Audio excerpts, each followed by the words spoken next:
குழந்தை எதை பற்றியும் கவலைப்படாதுங்க.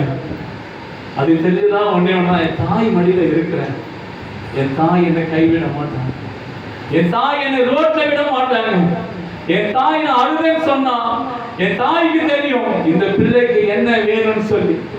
அப்படியாக ஆண்டவரே, இந்த நாளில் கூட உங்க பிள்ளையாக நாங்க உங்க மடியில இருக்கிற ஆண்டவர், எங்க தேவைகளை அறிந்த தேவன் நீங்க ஆண்டவர், எங்க தேவைகளை அறிந்த தேவன், எங்க குறைகள் எல்லாம் நிறைவாய் மாற்றுகிற தேவன், எனக்காக யாவற்றையும் செய்து முடிக்கிற தேவன். இந்த கிருபை தாங்க ஆண்டவர். கேளுங்க ஏசப்பா, தாராளங்க, எங்களுக்கு வேற ஒண்ணு வேணாம் ஆண்டவர். கேளுங்க ஏசப்பா, உங்க கிருபை தாங்க. என் வாழ்நாள் முழுதும் அந்த நன்மையும் கிருபையும் மட்டும் தொடரட்டும் அப்பா. அப்பா, இந்த ஆராதனை